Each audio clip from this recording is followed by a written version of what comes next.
3 weeks passed at the human facility. Each day was the same, and each day was a surprise. The Shrillians woke up in warm rooms. They ate food that had been prepared just for them, designed to match their biology. They were allowed to walk in a courtyard with grass and trees and open sky. They could read books that had been translated into their language. They could talk to each other without guards listening to every word, that no one hurt them. No one questioned them. No one demanded anything. Verothka kept waiting for the trap to close. Every morning he woke up expecting soldiers to drag him away. Every night he went to sleep, wondering if this would be the last peaceful night. But nothing happened. The humans just left them alone. It was driving him mad. He gathered his officers one evening in the common room. They sat in a circle, their shells close together, speaking in low voices. "This cannot continue," Verothka said. "They are planning something. They must be." Thrall, the old officer, made a sound of agreement. "It is a trick. They are waiting for us to relax. Then they will strike." But Krilsa shook her head. "I do not think so, Commander. Dr. Chun comes to check on us every few days. She asks about our health, our comfort, our needs. She brought me a special cream for my shoulder because the wound was itching. Why would she do that if she planned to hurt us later?" "To gain your trust," Verothka said. "To make you feel safe." "But I do feel safe, and nothing bad has happened. Not yet." Krilsa was quiet for a moment. Then she said, "Commander, what if they are just good? What if this is how they treat prisoners? What if the stories we heard about humans were wrong?" Verothka wanted to argue. He wanted to explain that no species was good, that everyone was selfish, that kindness was always a weapon in disguise. But the words would not come. He had been watching the humans for 3 weeks. He had seen them laugh and joke and help each other. He had seen them treat the Shrillians with respect, even though the Shrillians had tried to conquer their world. Maybe Krilsa was right. Maybe humans were different. That night, the temperature dropped. Verothka woke up cold. His shell was stiff, his movements slow. Cold was dangerous for Shrillians. Their bodies needed warmth to function. In extreme cold, their shells could crack and their minds could become cloudy. He looked out the window and saw something strange. White particles were falling from the sky, covering the ground in a pale blanket. It was beautiful, but terrifying. The humans called it snow. A guard appeared at his door. He was pushing a cart filled with bundles of fabric. "Morning," the human said with a smile. "It is going to be cold today. The heating system broke down last night. Maintenance is working on it, but until then, we brought these for you." He handed Verothka one of the bundles. It was a heavy garment, made of thick material, designed to wrap around a Shrillian body. There were openings for limbs and a row of fasteners down the front. "It is called a coat," the guard explained. "We had them made special for you. They should keep you warm until the heat is fixed." Verothka held the coat in his hands. It was soft and well made. Someone had spent time designing it, measuring Shrillian bodies, choosing the right materials. Someone had cared enough to do this. "You made these for us?" he asked. "Of course. We could not let you freeze." The guard said it like it was obvious, like there was no other choice. Verothka put on the coat. It was warm. It fit perfectly. He felt the cold retreating from his body, his shell loosening, his mind clearing. The guard moved on to deliver coats to the other Shrillians. Verothka watched him go, then walked to the common room. His officers were there, all wearing their new coats, all looking as confused as he felt. "They gave us protection," Krilsa said, "against the cold they caused." "The heating failure was an accident," Verothka said. But even as he spoke, he knew it did not matter if it was an accident or not. What mattered was what the humans had done about it. They had not let the prisoners suffer. They had not used the cold as a tool of pain. They had made coats. Thrall pulled his coat tighter around his body.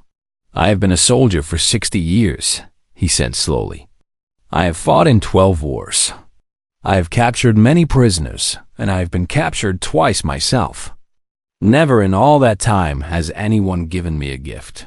Never has an enemy shown me kindness. Perhaps they are not our enemies, Krilsa said quietly. No one argued with her. The heating was fixed the next day, but the humans let them keep the coats. Varathka wore his every morning when he walked in the courtyard. The air was still cold, and the snow was still on the ground, but he was warm inside his coat. One morning, Dr. Chun came to visit. She was wearing a coat of her own, a red one that looked very bright against the white snow. She smiled when she saw Varathka. "How are you feeling, Commander?" she asked. "I am well," he said. It was the truth. He was eating well, sleeping well, thinking clearly. His body was healthier than it had been in years. "Good. I wanted to tell you that we have made contact with your government. They know you are alive. They know you are being treated well. We are hoping to arrange a prisoner exchange soon." Varathka stopped walking. "An exchange?" "Yes. Both sides have prisoners. It makes sense to return them to their homes. The war is not going well for anyone. Maybe this can be a first step toward peace." Peace. Varathka had not thought about peace in a long time. The war had seemed endless, a machine that would keep grinding until everything was destroyed. But if the humans were willing to talk, if they were willing to exchange prisoners, "You would let us go?" he asked. "Of course. You are not slaves. You are not hostages. You are soldiers who deserve to go home." Dr. Chun said goodbye and left. Varathka stood in the courtyard for a long time, the snow falling gently around him, the coat keeping him warm. That night, he received a message. It was from his mate, Sarana, who lived on the Shrillian homeworld. The humans had allowed the prisoners to send letters home, and now the replies were coming back. "My beloved Varathka," the message said, "I thought you were dead. When your ship stopped sending signals, I prepared myself for the worst, but then the humans contacted us. They told us you were alive. They told us you were safe. They told us you would come home. I do not understand these creatures." The Empire told us they were monsters, but monsters do not send letters. Monsters do not let families know their loved ones are alive. What kind of enemy does this? I do not know what to think anymore. All I know is that you are alive, and you are coming back to me. That is enough. That is everything. Your mate, always and forever, Sarana. Varathka read the message 3 times. Then he held the device against his chest and wept. He wept for Sarana, who had suffered so much worry. He wept for himself, for the confusion and fear he had carried since his capture. He wept for everything he thought he knew about war and enemies and power. And somewhere in the weeping, something inside him changed. A wall that had stood for 60 years began to crack. A belief that had shaped his whole life began to crumble. Maybe kindness was not a weapon. Maybe it was just kindness. He did not know yet. But for the first time, he was willing to find out. The ship was dying. Commander Varathka could feel it in the way the floor shook under his feet. He could hear it in the screaming of broken metal. The celestial blade, the pride of the Shrillian Imperial Navy, was falling apart around him. Smoke filled the bridge. Red emergency lights flashed on and off. Half of his crew was dead. The other half was trying not to die. Varathka gripped the edge of his command chair and watched the human warship grow larger on the screen. It was called the USS Perseverance. A strange name. Varathka did not know what it meant, but he knew what the ship itself meant. It meant the end. The Shrillian Empire had started this war. They had looked at the humans and seen a weak species. Small bodies. Soft skin. No natural armor, no claws, no venom. They lived on one little blue planet in a quiet corner of the galaxy. The High Council had laughed when they voted for war. 3 solar cycles, they said. 3 cycles and the humans would belong to the Empire, like all the others. That was 2 years ago. Now the Empire was losing. Now ships like the Celestial Blade were burning in the darkness of space, and Verathka was watching his death approach on a view screen. A young officer named Krilsa stumbled to his side. She was barely into her 3rd molt. Her shell was still bright and new, not yet darkened by age and experience. She should have been home, learning and growing. Instead, she was here, bleeding from a crack in her shoulder plate. "Commander," she said. Her voice was shaking. "What do we do?" Verathka looked at her. He looked at the others. 11 Shrillians remained alive on the bridge. 11 souls who had trusted him to lead them to victory. He had led them to this instead. "We surrender," he said. The word felt like poison in his mouth. Shrillians did not surrender. It was not their way. But Verathka was old enough to know that pride was a poor trade for the lives of his crew. If he fought to the end, they would all die. If he surrendered, some of them might live. The choice was simple, even if it was shameful. He opened a communication channel to the human ship. "This is Commander Verathka of the Shrillian vessel Celestial Blade. We surrender. We are no longer a threat. Please, do not destroy us." There was silence. Then a human voice replied, flat and cold. "Understood. Power down all weapons and prepare to be boarded. Any resistance will be met with lethal force." Verathka gave the order. The weapons went dark. The shields dropped. The Celestial Blade drifted in space like a dead animal, waiting to be eaten. The humans came quickly. Their shuttle attached to the airlock with a hard clang that echoed through the damaged ship. Verathka gathered his surviving officers in the main corridor and told them to kneel. It was the position of submission. It was what prisoners did. "Remember your training," he said as they waited. "They will try to break us. They will hurt us. They will ask questions about our fleet, our bases, our plans. Tell them nothing. Tell them nothing. Endure everything. This is our duty now." Krilsa was trembling so hard that her shell plates clicked together. "Commander, I'm afraid." "Good," Verathka said. "Fear will keep you sharp. Fear will help you survive." The airlock opened with a hiss. Human soldiers poured through, their bodies covered in hard armor, their faces hidden behind dark visors. They carried weapons that hummed with energy. They shouted commands in their rough language, and Verathka's translators struggled to keep up. "Down. Get down. Hands where we can see them." The Shrillians were already kneeling, but the humans pushed them lower. Verathka felt a boot on his back, pressing him to the floor. His face touched the cold metal.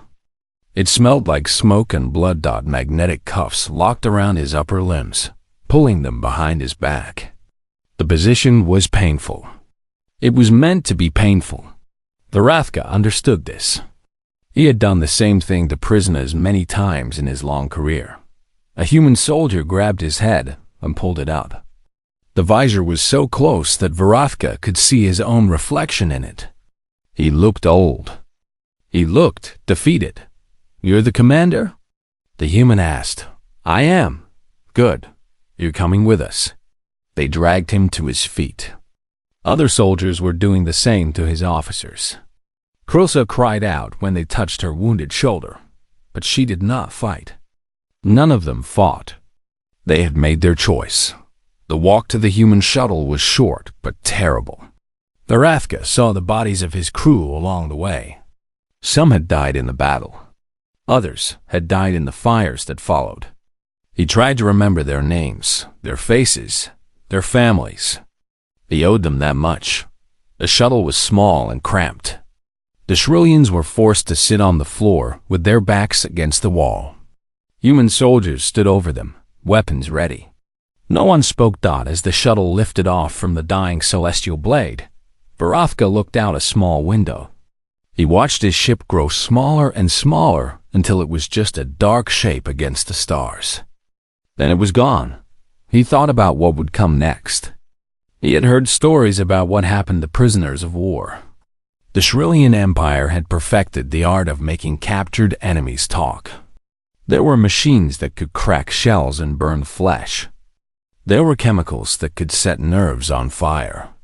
There were cold rooms where prisoners were left to freeze until their minds broke. The humans would have their own methods. Every species did. Varathka did not know what those methods were, but he knew they would be terrible. Humans were creative. Humans were determined. Humans had turned a losing war into a winning one through pure stubborn will. They would bring that same will to the interrogation room. He looked at Krilsa. Her eyes were closed, and she was whispering something under her breath.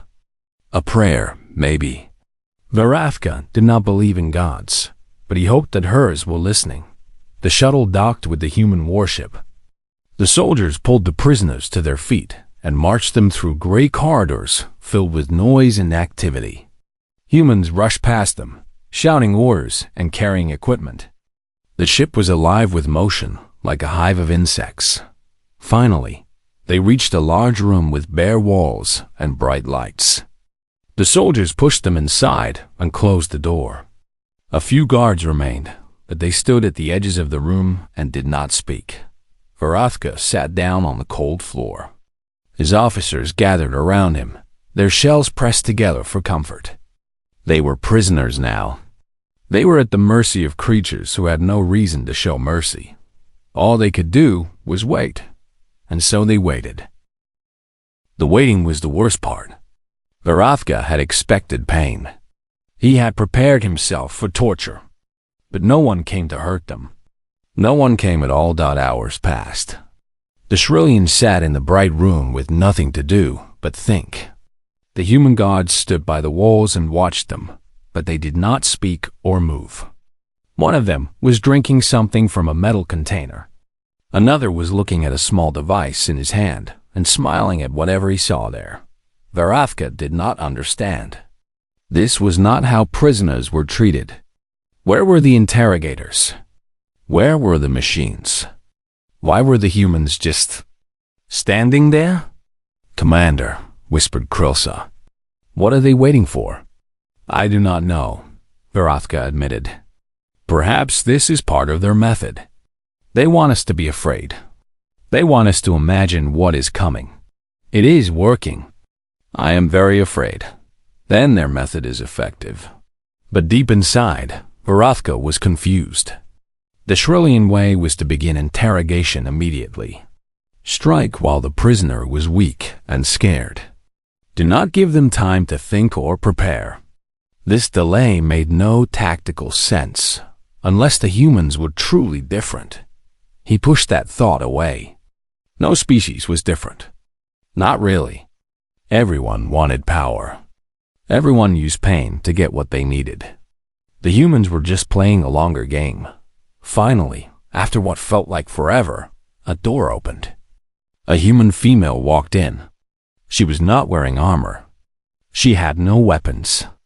Her body was covered in simple cloth, and her face was bare and soft. She carried a flat device and looked at it as she walked toward them. Varathka stared at her. This was the interrogator? She looked like she could not hurt a small animal, let alone a Shrillian warrior. Commander Varathka? She asked. She said his name wrong, but he understood her meaning. Yes, I am Dr. Sarah Chun. I am a medical officer. I need to check the health of you and your crew. Are any of you hurt? Varathka did not answer immediately. His mind was working hard, trying to find the trap in her words. Medical officer. Health check. These were strange concepts to use with prisoners. Why do you ask? He said carefully. Because if you are hurt, we need to treat you. She said it like it was the most obvious thing in the world. Like he was stupid for asking. You will heal us. Before the interrogation? Dr. Chun's face changed. Varathka's translator called it confusion. There will not be an interrogation, Commander. You are prisoners of war. Under the Geneva Conventions, you are entitled to humane treatment, medical care, and communication with your government. We are required to provide these things. The words hit Varathka like weapons fire. Required? Humane treatment? Communication with his government? None of this made sense. It could not be real. I do not understand, he said. I know, Dr. Chun replied. Her voice was soft now, almost gentle. But it is true. You are safe here. No one is going to hurt you. Now please, tell me if anyone is hurt. Varathka looked at his officers. They were staring at him with wide eyes, waiting for him to tell them what to do. He was their commander. He was supposed to have answers. But he had no answers for this. Finally, he pointed at Krilsa. She has a wound on her shoulder. It is cracked. Dr. Chun nodded and walked toward Krilsa. The young officer flinched away, her shell rattling with fear. Dr. Chun stopped and held up her hands. I am not going to hurt you, she said. I just want to look at your wound. May I? Krilsa looked at Varathka. He gave her a small nod. Slowly, carefully, she let the human approach. Dr. Chun examined the crack in Krilsa's shoulder plate. She touched it gently with her soft fingers. She made notes on her device. Then she pulled out a small kit and began to clean the wound. This will need to be sealed, she said. I have a compound that should work with your biology. It will not hurt. You might feel some warmth, but that is normal. She applied something to the crack. Krilsa tensed, then relaxed. It does not hurt, she said, wonder in her voice. I told you it would not. Dr. Chun moved through the group, checking each Shrillian one by one. She found burns, cuts, and bruises. She treated all of them. She asked questions about their biology so she could give better care. She was patient and kind and never raised her voice. When she was finished, she stood before Varathka again. You will be moved to a better facility soon. There will be proper beds, temperature control, and food that is safe for your species. If you have any medical needs, you can ask the guards and they will contact me. Varathka struggled to find words. Why? He finally asked. Why are you doing this? We are your enemies. We came to destroy you. Dr. Chun was quiet for a moment. Then she said, You are not my enemies. You are soldiers who followed orders. The war made us fight each other, but the war does not have to make us cruel. We choose how we treat people who are in our power. We choose to be kind. But why? What do you gain from this? Nothing, Dr. Chun said. That is the point. She left the room. Varathka sat in silence, his mind spinning. Around him, his officers whispered to each other. They were as confused as he was. Commander, said an old officer named Thrall. Do you believe her? No, Varathka said. This must be a trick. They are trying to make us trust them, so we will lower our guard. We must stay alert. But even as he said the words, he was not sure he believed them. The look in Dr. Chun's eyes had been real. The gentleness of her hands had been real. The medicine that stopped Krilsa's pain had been real. What if the humans were telling the truth? What if they really did treat prisoners with kindness? It was impossible. It went against everything Varathka knew about war and power and survival. No species gave something for nothing. No species showed mercy to enemies. And yet, here they were. Unharmed, treated, told they were safe. The guards brought them water and food. The food was strange, but not bad. They ate in silence, too shocked to speak. Later, soldiers came to move them. They were taken through more corridors to a shuttle, then from the shuttle to a larger ship, then from that ship to a planet. Varathka saw the world through a window as they descended. It was blue and green and covered with clouds. The humans called it Earth. The facility where they landed was clean and quiet. It did not look like a prison. There were windows and soft light and rooms with real beds. Each Shrillian was given their own space. The temperature was set to match their home world. Varathka stood in his room and looked out the window at the alien sky. He could see trees and grass and a yellow sun. It was beautiful in a strange way. A guard appeared at his door. "Dinner will be served in 1 hour," the human said. "If you need anything before then, press the button by your bed." "What kind of prison is this?" Varathka asked. The guard shrugged. "It is not a prison, sir. It is a holding facility. You are not criminals.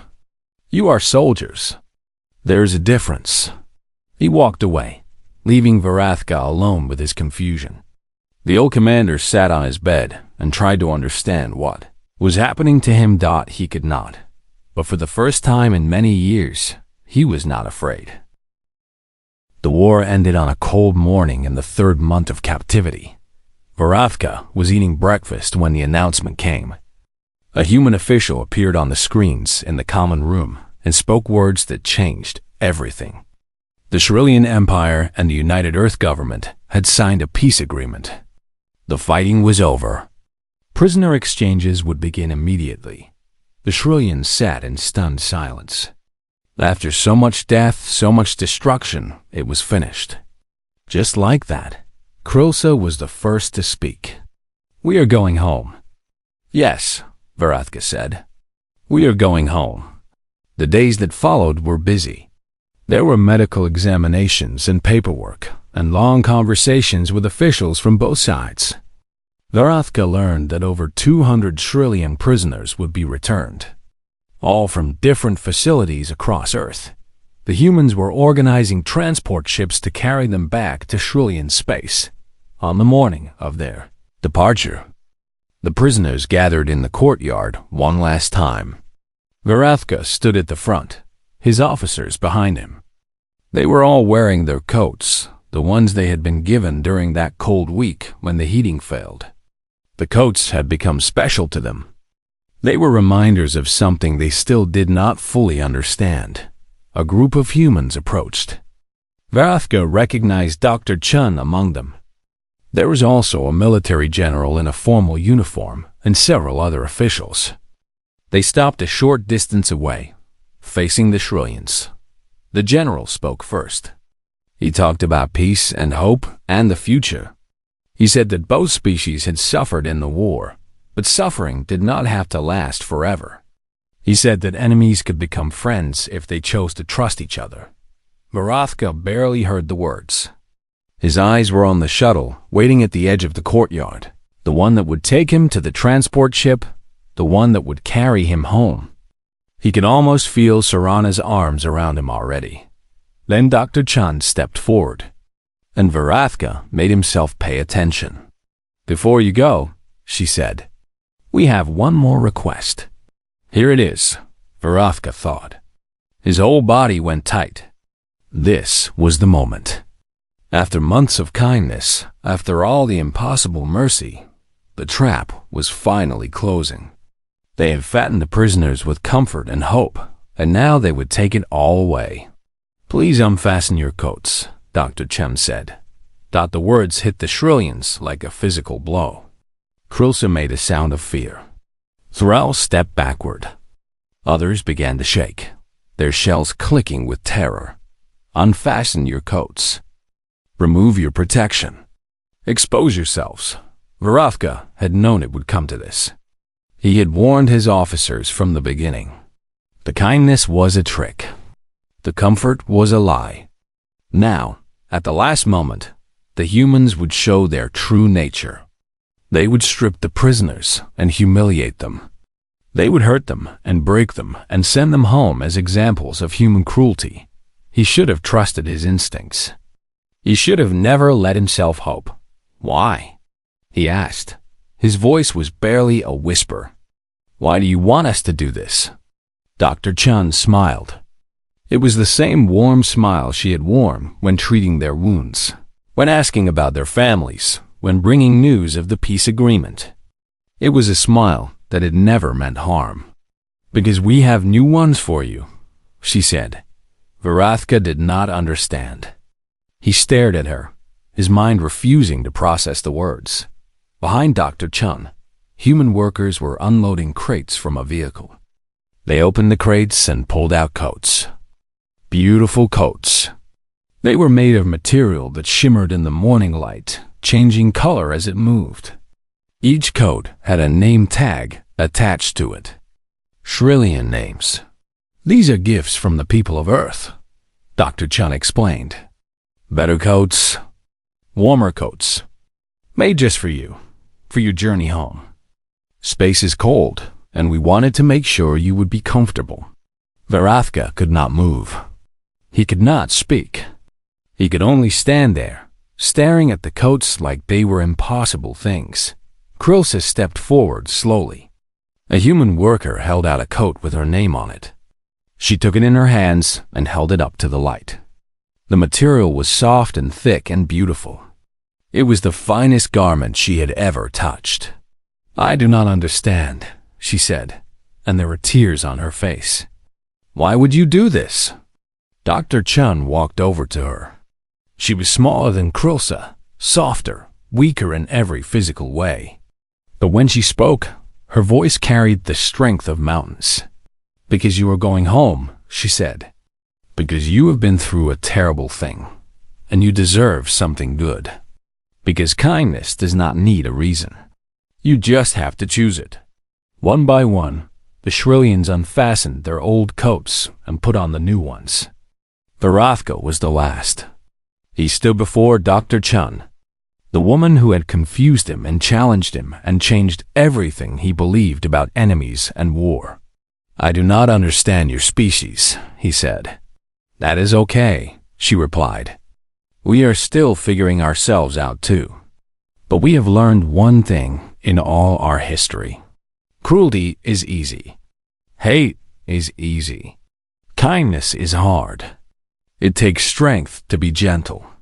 It takes courage to show mercy. We are not perfect, Commander. We have done terrible things. But we keep trying to be better. That is all we can do." Varathka unfastened his old coat and let it fall to the ground. The cold air touched his shell, but only for a moment. Then he put on the new coat, and warmth surrounded him like an embrace. The material was soft against his body. The colors shifted and gleamed. He looked down at the name tag and saw his name written in careful human letters. Someone had taken time to learn how to write it correctly. "Thank you," he said. The words felt small and weak, nothing compared to what he felt inside. But they were all he had. Dr. Chun smiled. "Safe journey, Commander. I hope we meet again someday. Not as enemies, but as friends." She stepped back. The shuttle's engines began to hum. It was time to go. Varathka turned to his officers. They stood in their beautiful new coats, their faces showing a mixture of confusion and wonder and something else. Something that might have been hope. "Let us go home," he said. They walked to the shuttle together.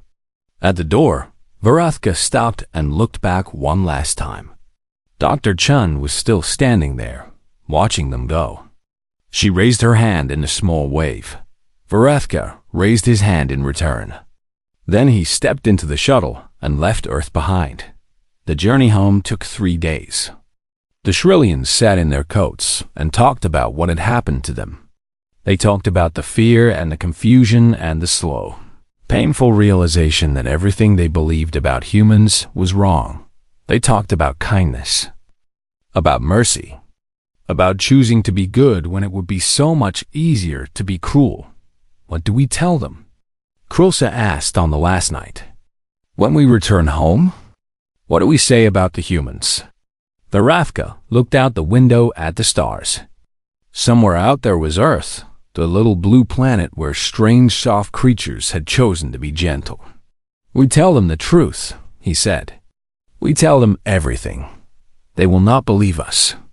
No, they will not. Then what do we do? Varathka pulled his coat tighter around his body. The material hummed with warmth, keeping him safe against the cold of space.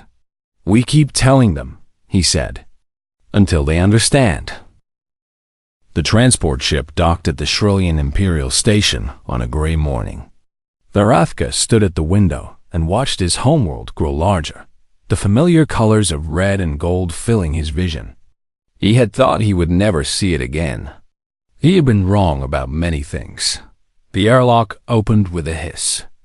Military officers were waiting on the other side, their faces hard and suspicious. They looked at the returning prisoners like they were examining damaged goods. "Commander Varathka," said the lead officer, "I am Colonel Dresk. You will come with me for debriefing." It was not a request. Varathka nodded and followed. His officers were led away by other soldiers, their faces worried as they glanced back at him. He gave them a small nod of reassurance. The debriefing room was cold and gray. Varathka sat at a metal table while Colonel Dresk and two other intelligence officers sat across from him.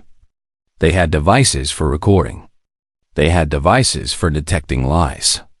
They had the look of people who had spent their lives digging for secrets. "Tell us everything," Colonel Dresk said. "What did you see? What did you learn? What weaknesses did you identify?" Varathka took a deep breath. Then he told them. He told them about the capture, the fear, the expectation of torture. He told them about Dr. Chun and her strange questions about health and comfort. He told them about the holding facility with its clean rooms and warm beds. He told them about the food that was made just for Shrillian bodies, the letters that were allowed to pass freely, the courtyard where they could walk under an alien sky. He told them about the coats. When he finished, the room was silent. The intelligence officers stared at him with expressions he could not read. Colonel Dresk's mouth was open slightly, as if he had forgotten how to close it. "You are saying," Dresk said slowly, "that they did nothing to you. No interrogation, no torture, no attempt to extract information. Correct. They simply cared for you, fed you, protected you from cold, and asked for nothing in return. Correct. That is impossible." Varathka reached down and touched the coat he was still wearing. The beautiful coat with his name on the tag, the gift from creatures he had tried to destroy. "I am wearing the proof," he said. "This coat was made for me by human hands. They designed it to fit my body. They chose materials that would keep me warm. They gave it to me as I was leaving, so that I would be comfortable on the journey home. This is not something enemies do, Colonel. This is not something anyone does." Dresk leaned forward. "Perhaps it is a trick. Perhaps the coat contains a tracking device or a listening tool. Your scientists can examine it. They will find nothing. The humans are not clever liars, Colonel. They are just kind." The word hung in the air like smoke. Kind. It was a word that did not belong in discussions of war and enemies and power. It was a word for children and poetry and dreams. But it was the only word that fit. The debriefing lasted for 3 days. Varathka answered every question. He hid nothing. He told the truth even when the truth made no sense. Even when the officers looked at him like he had lost his mind. His officers were debriefed too. They told the same stories. The same impossible, unbelievable stories of mercy and gentleness and gifts given for no reason. On the 4th day, Varathka was summoned to meet the High Council. The council chamber was a vast room with walls of polished stone and a ceiling that seemed to reach forever. The 7 members of the High Council sat on raised platforms, looking down at Varathka like judges examining a criminal. "Commander Varathka," said the first speaker, an ancient female named Thesra, "we have read the reports from your debriefing. We find them disturbing. I told only the truth, first speaker. That is what disturbs us." Thesra leaned forward, her old eyes sharp. "You are telling us that humans treat their prisoners with kindness. that they heal the wounded, feed the hungry, and give gifts to those who tried to destroy them. This goes against everything we know about war and survival. Yes, first speaker. It does. Then how do you explain it? Varathka thought for a long moment. He thought about Dr. Chun and her gentle hands. He thought about the guard who brought coats during the cold. He thought about the shuttle that carried him home and the beautiful garment he still wore. I cannot explain it, he said finally. I can only describe what I experienced. The humans are different. They are not like us. They do not think like us or act like us. They have rules about treating prisoners, rules they follow even when no one is watching. They believe that kindness is strength, not weakness. They believe that enemies can become friends. Foolish beliefs, said another council member. Soft beliefs. Beliefs that will lead to their destruction. Perhaps, Varathka said. But consider this. We went to war with the humans because we thought they were weak. Soft bodies, fragile skin, no natural weapons. We thought we would crush them easily. Instead, they fought us to a standstill. They pushed back against our fleets. They won battles they should have lost. And now, after all the fighting, they have shown us something we never expected. He stepped forward, breaking the protocol of the council chamber. Guards moved toward him, but Thisra raised a hand to stop them. The humans are not weak, Varathka continued. Their bodies may be soft, but their spirits are iron. They fought us with weapons and ships and tactics. And when the fighting stopped, they fought us with something else. With kindness. With mercy. With coats. He pulled off his coat and held it up for the council to see.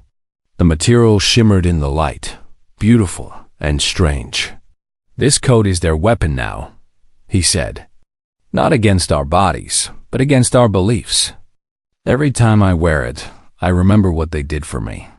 Every time I feel its warmth, I question everything I thought I knew about enemies.